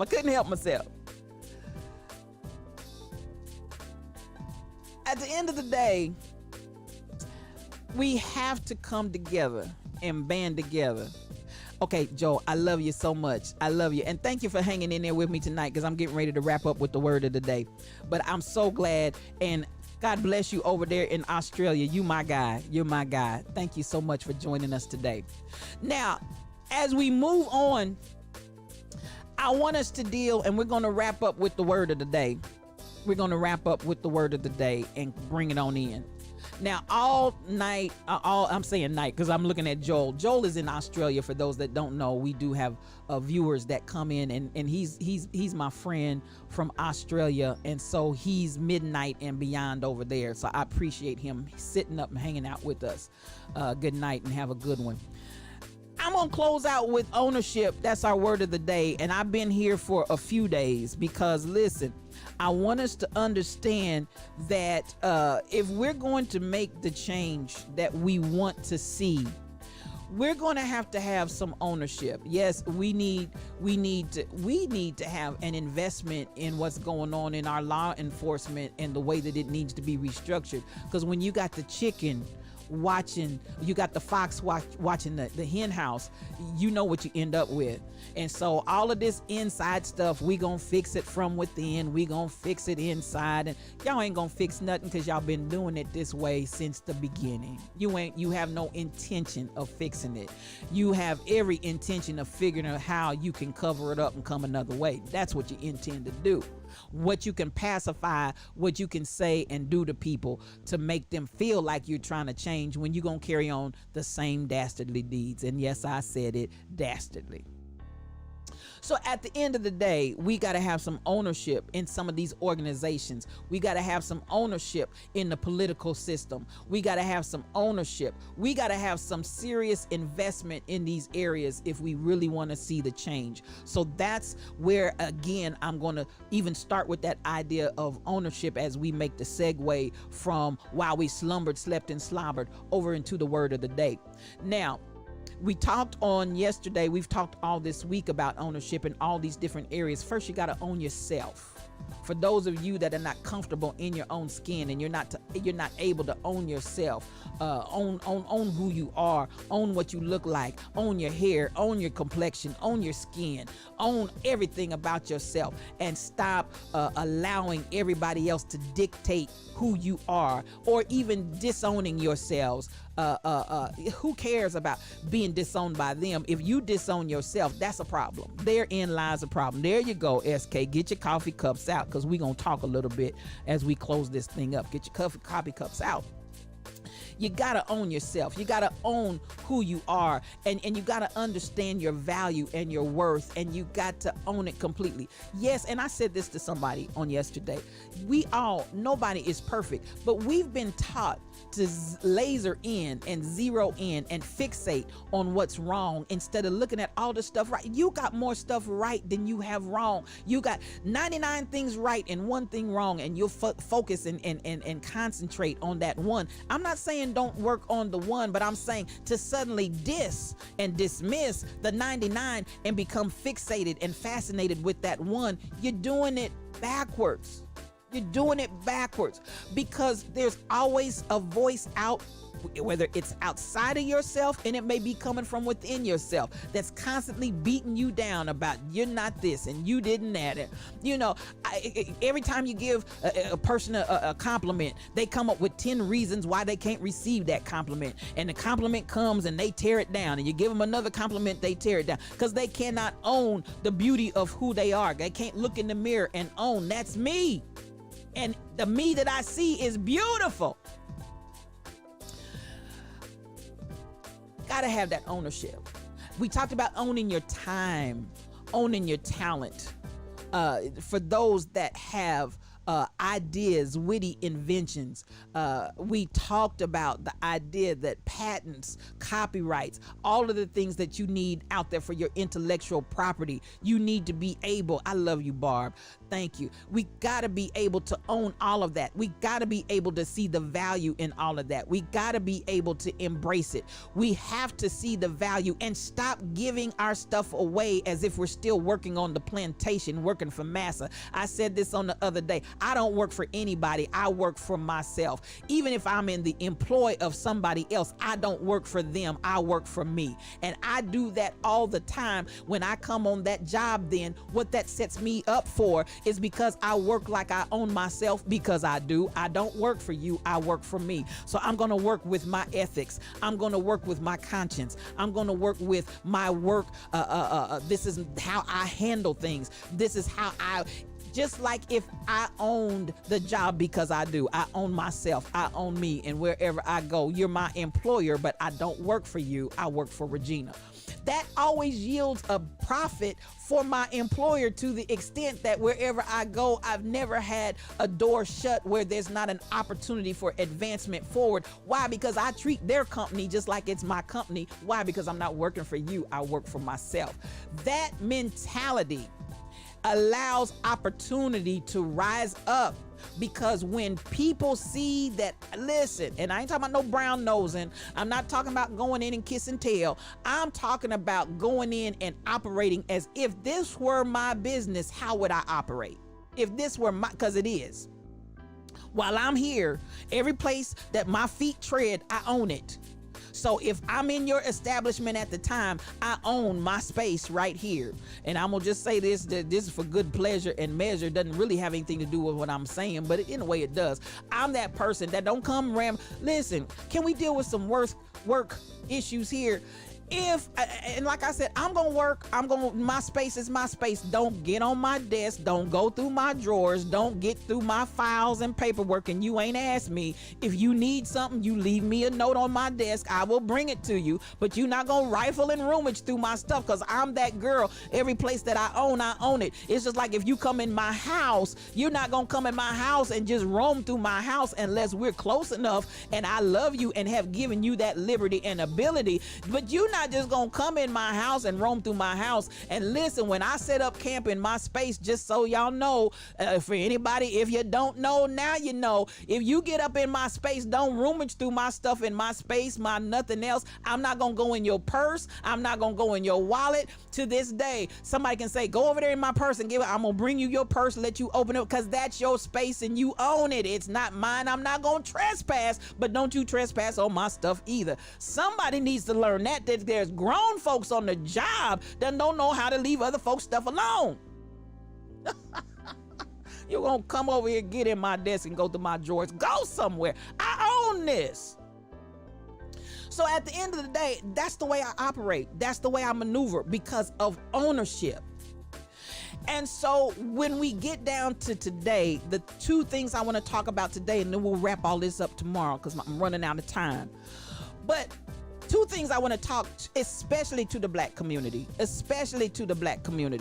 I want y'all to hear me when I say this. We have got to get to the point where we understand, even in material things, we need ownership. And I said it on yesterday, there's going to be an element of attention given to the Asian community that's not given to the black community. And at the root of that is that the Asian community has quite a bit of ownership. The Asian community has quite a bit of ownership in businesses. They have ownership in stocks and bonds. They have ownership in so many different areas that black people as a whole are still coming into a place of trying to have the same level of ownership. So I understand that there's really something that's going to come out of this movement from the Asians being attacked that a lot of black folks we would not have seen and have not seen, because we don't have any ownership, which says to them, we don't have to give you 1 ounce of consideration because you don't own nothing. And at the root of that, that's what causes black people to riot and rise up at the times of heightened anger and frustration. We start burning up their stuff. We stop tearing up their stuff. They don't get it. As Martin Luther King said, rioting is the voice of those whose voice has been taken away. I didn't quote that exactly, but that's the concept. When your voice has been taken away, you riot, because that's the only way you're going to hear me.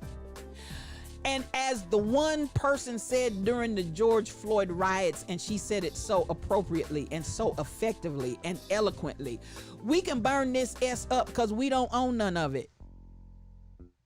Y'all come in and everything. We don't own any of this. And so when you get into that understanding, we don't own any of this. And after a while, it's okay at the beginning, I don't own it. But when you realize, when the realization of what lack of ownership puts you in bondage to, it will make you mad when you really wake up and realize it. So I want to talk to you because, again, we talked about the idea of the differences even in our school and educational elements. We understand that when we send you to public school, they're going to teach you to be the worker. They're going to teach you to be the follower. They're going to teach you to be the consumer. When you go to private school, they're going to teach you management. They're going to teach you to be the owner. They're going to teach you to be the proprietor, because it's two totally different concepts and ideas of how you're going to be herded through this society, either as the leader or the follower. And please understand me when I explain to you that the public school system was developed and designed to produce followers. So now that we come into a place of understanding, if I'm going to lead and if I'm going to launch out, then I have to have some level of understanding about my consumerism. What am I buying? And when I buy and when I purchase with my dollars, the things that I spend my dollars on, are they going to count? Is it going, and what counts? Ownership. Is it going to bring me to a level of ownership? So I'm going to talk about these two places: owning your property and owning your employment, entrepreneurship. So I look at the parallel. If I look and I put in side by side the black community, and I put them side by side, not in competition, but for a matter of review, side by side. If I put the black community next to the Asian community will out-trend and outstand the black community every time. Because when I look at the Asian community, I look and see businesses. Now, mind you, there were things that were afforded to other communities that black communities did not get, including the opportunity to be entrepreneurs and own our own businesses with funding. Now, this is what I want to say to us as black people. And Royal Confessions talked about this one day, and she is in government, and I appreciate her presence here. There are funds out there that many times, yes, I know they're not telling us about them, but this is where we've got to start creating a conduit to get to our people, because other communities will and have done it. We need to start doing it and not being greedy to really consume upon our own lust, but get the information out there in the community.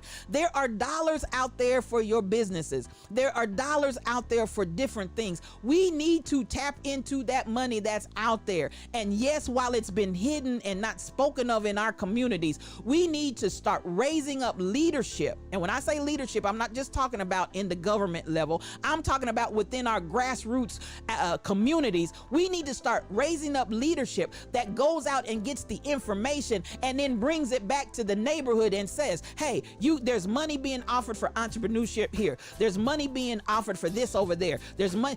We need to start raising up conduits to feed the community so that we can come into the same level of ownership. Even in the Hispanic community, they are coming up. Y'all hear me? They are coming up on the ownership. And we still sitting over here and we own nothing. We neither own the businesses nor where we live, but we'll spend our money. Hear me when I talk to you. We'll spend our money as consumers, and we are some of the largest consumer dollars out there anywhere. Pit us against everybody else on consumer dollars. Black folks spend money. Black folks spend big money. But black folks spend big money in stuff that yields you zero return. Am I talking to anybody? So I want you to understand, yes, oh my goodness, we get excited. I was watching, and I'm that person. I love documentaries. I love unspoken. I love stories about people's lives. I love watching how people maneuver and what they do in their lifetime. I cannot tell you how many times I've seen where our so-called celebrities and those that come up, they go out and what do? Immediately start buying stuff that means nothing and make no investments. So that by the time I done bought me a car, and I bought my brother a car, and I bought my sister a car, and I got 5 cars, and all those cars, unless you have got a collector's classic that holds value and may increase, and those are rare, and that's not usually what folks are getting. I'm just buying cars. The minute you drove that car off the lot, it started depreciating in value. And so we'll spend all of that money. Gloria, it's so good to have you. It's so good to have you here. Thank you so much for joining us on today. So at the end of the day, when we get finished with all of these different things that we spend our monies on, let's deal with the mindset of rob Peter to pay Paul every pay period, to where you're in hock over your head. And I understand that there are times that we have a need to ask somebody for financial assistance in an area, or maybe food assistance in an area. That's okay. But at the end of the day, we've got to set our eyes on the prize. I'm not going to live like this forever, and I'm not going to continue to rob Peter to pay Paul. Shut your spending down. Shut your pocketbook down. Shut some things down until you can catch up, and get this, get a surplus. But you just don't understand. I don't have the ability to get. Yes, you do. If you look at some of the spending that you're doing, a lot of it is going to be unnecessary spending. Yes, SK, we got to flood the zone in every area and then share that knowledge throughout our community. And what do we really need to hone in on is that as we're giving the knowledge and putting it out there, we've got to begin to move up in ownership, both businesses and land, because we look at things that have the ability to put our money in it and it appreciate or go up in value. If it's going to go up in value, don't you think that's where you need to put your energy, your mind, and your money? Then stop putting your money in what depreciates and goes down in its value. You got to start looking at what is going to increase in value. Look at this, not just for me, but for those that are going to follow after me, for my children and my children's children, and as many as our Lord God shall call. I want to set us up with an inheritance. I want to set us up with something that's going to live long beyond the time that I close my eyes. Can I leave you something besides debt? Oh yeah, we'll leave you debt, but will you leave them something besides debt? You know, mama didn't have nothing, daddy didn't have nothing. So we got to look at how do we get ourselves positioned to change this narrative. You've got to have ownership in things that appreciate in value, so that when you get done and when you close your eyes, and I'm not even going to go to when you close your eyes. I want you to enjoy it while you're alive. How about that? I want you to have that's appreciating in value, so that you can have it and enjoy life now and leave something inheritance. It ain't gonna matter, I'm gonna be dead. Oh my God. Penthouse mentality. Can you get it? Penthouse mentality. There's so much more in life. Ain't y'all tired of just being in this same little circle over and over and over again? I don't understand how all of that works, so I'm not interested in that. You can be educated, you can learn. And then at the same time, I'm gonna go back and say this again. There are some that really cannot comprehend certain areas, and I get it. So then again, let our communities begin to raise up individuals that I'm here for your resource. If listen, I've bought 5 houses, I've bought 10 houses, I've bought 20 houses. Let me tell you how to do it. Become a resource in the community for those that don't know how to do it, so that nobody has to be at the mercy of ignorance or lack of knowledge because they don't know. You step up to the plate and you be the person to share the knowledge to help others get it too, because the more the merrier. If we can begin to create a community where we own our stuff, are y'all hearing me? Then I promise you, when you get down to this American plantation capitalistic society, what do they listen to and understand? They understand money.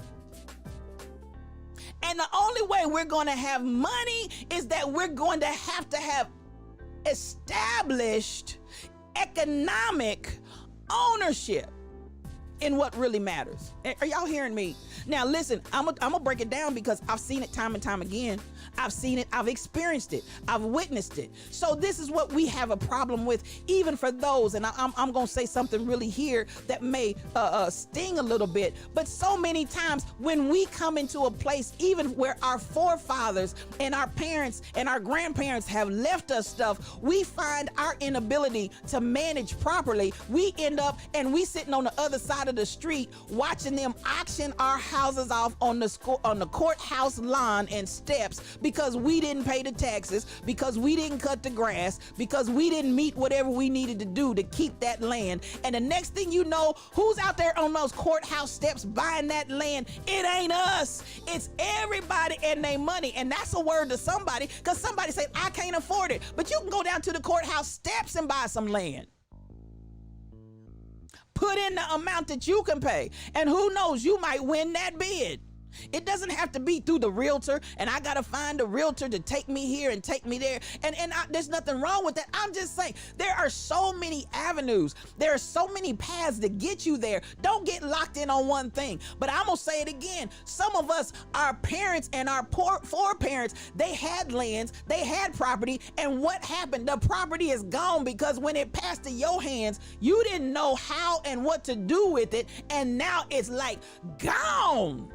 We got a radio personality here in my city, Brother Ray, man. Brother Ray is gone. That's what happens to all the stuff that gets left to you. It's gone because of mismanagement. Instead of using that as a foundation and a building block, you done went out and took a loan on this, took a loan on that, got this in hot, got that in hot, so that you could have a car that depreciated in value as soon as you drove it off the lot. Now you done lost the car and your mama's property. Am I talking to anybody in here? So that we have to come to a place of understanding. If you don't own it, you are just spending your life putting a lining of money in somebody else's pockets. Am I talking to anybody? I'm talking about ownership. So that even as I was a representative and I did investments for one of the major companies here in the city. And one of the things that I'll tell you, even in ownership of a business, a lot of those individuals make all kind of monies out of their business because at the end of the day, they have insurance policies that pay certain things and certain things for what goes on in the business. And they're getting, listen, those folks are making money. Those businesses are making money. And then when you understand that that business that you built can become something that you can sell when you want to, something that you can sell and make money off of and increase your money from, then you understand how they are making and creating generational wealth for the children that come behind them. Or even if you want to go the route of, I'm done with the business, but I'm going to hand it to my daughter, I'm going to hand it to my son, and they don't have to work somebody else's job. They can walk into a business that's already established. They can walk into a business that's already turning profit. They can walk into a business that all they got to do is hang their name on the wall and they shingle and keep right on moving, because at the end of the day, I handed them a business that was already established and ready to go. All they had to do was walk in. That's what we've got to start doing in our community, beloved. Ownership. And I need you to get this down in your shondo, for again, I'm going to talk about those two areas that actually are huge in appreciation of value if we tap into it. And that is land and owning land. Yes, it will appreciate, and more times than not, it's going to. I told you the story yesterday about the service tech that was here in my house and began to tell the story how he bought that acreage out there and then made 6+ times on his return on his investment off of just that one purchase. And then he even took some of that and invested it. And as he said, I invested some of that in Moderna, and that Moderna stock made me money right off the bat. Thank you for following, Mr. Lagoma. I want to appreciate in whatever it is that I'm dealing with. I want value that goes up. I want value to continue instead of value that's going down. And so I need to pay attention. Where am I spending my money? Where am I putting my money? What am I doing with my money? Listen, you work hard for your money, but let your money work hard for you. I'm going to say that one more time. You work hard for your money, but if you position your money right, if you position your investments right, there's my bishop. I love you. I love you. I love you. If you position your money right, that money that you worked hard for, that money will work hard for you. There comes a point in time you've got to flip the script. And instead of you working hard for money, money needs to work hard for you. And it can. And that's the difference between our communities. When I look at the Black community and I look at the Asian community, they came and they learned the understanding and concept. Oh yes, I'm going to work hard for my money, but I don't plan to work like a dog forever, and I don't plan to walk away and show nothing for my effort. I'm going to also learn how to make my money work hard for me when I'm ready to sit down. Am I talking to anybody this morning? And so I'm gonna close right there because I'm coming up on my time. And I hope that something that I've said, because we're still talking about ownership, we gotta get a shift in our community. We cannot continue to be out here and working like a Hebrew slave and working like a dog, and we don't have anything to show for it. Are y'all hearing me? We need to train our children, because listen, if you leave them an inheritance and they squander it and it's gone in 6 months, that was pointless. They need to be trained. They need to be educated. What did I say? When you go to private school, they teach you management. They teach you finances. But listen, there's no reason why, even if we go to public school, when you come home, listen, when you come in my environment, we still can teach management. We can still teach finances. We can still teach all the things that they're teaching over there in private school. You can do it too. As my dad said, when you go to school, all they're gonna do is tell you to read a book. And in these days and times, you don't even have to read a book. You can go to YouTube, you can Google it, you can do all kinds of stuff, you can watch it in a video, you can take the class online. Do you hear what I'm saying? And I'm talking about free stuff for everybody. I don't have the money to do it. There is free information out there. Just go get it. Whew. I feel something, but it's time for me to wrap up. So I got to let what I feel go and start to shut this thing down. But I want y'all to hear what I'm saying. This is how we're going to turn it around.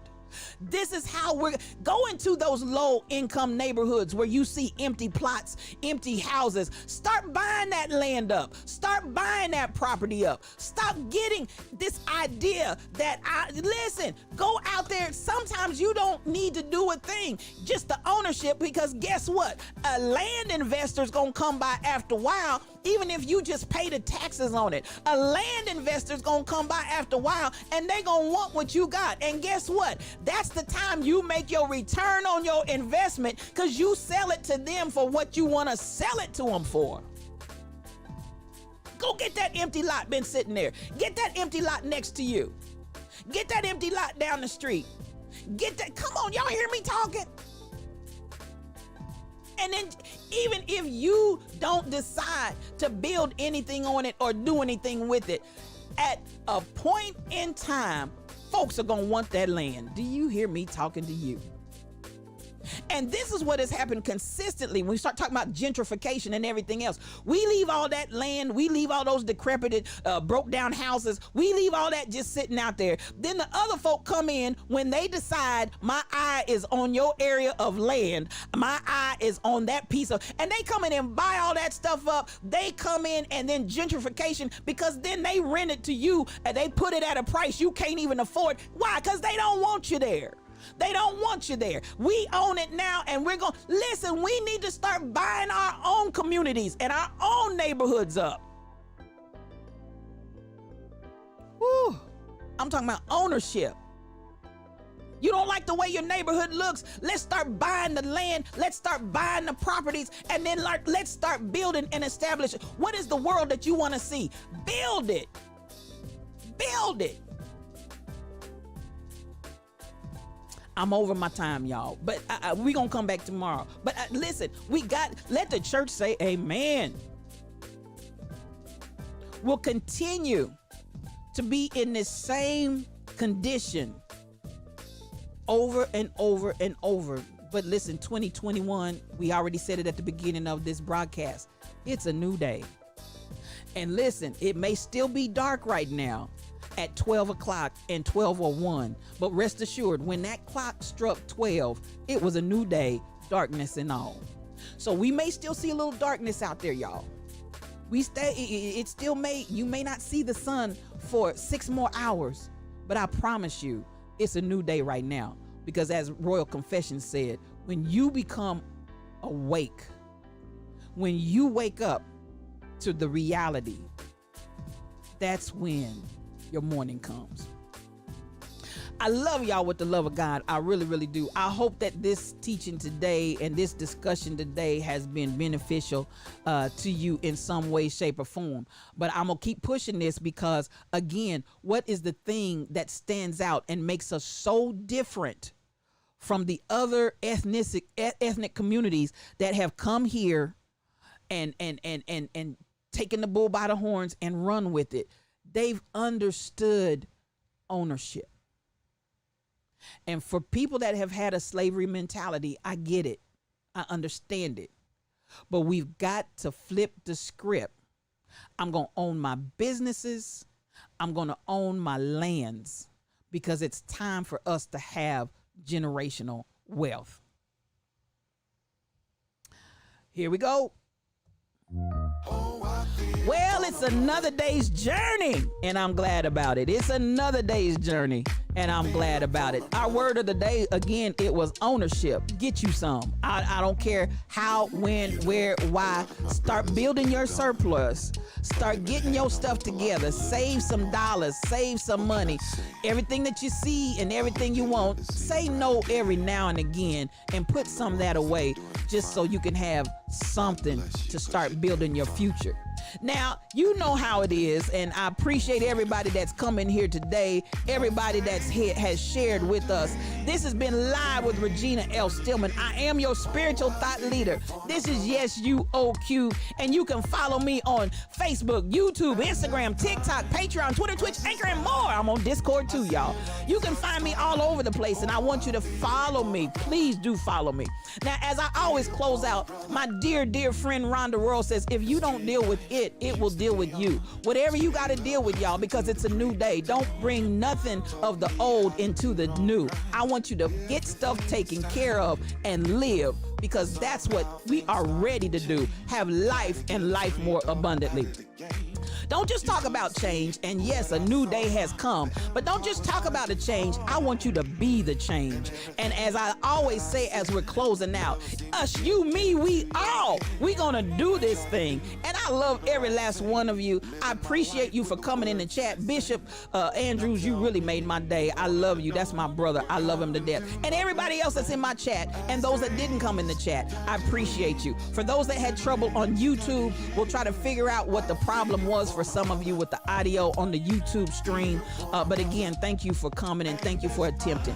I love you with the love of God. This is the day the Lord has made. As Teresa said at the top of the podcast, this is the day that the Lord has made. Rejoice and be glad in it. And at the end of the day, you know, I always want to wish you and say to you, peace for your journey.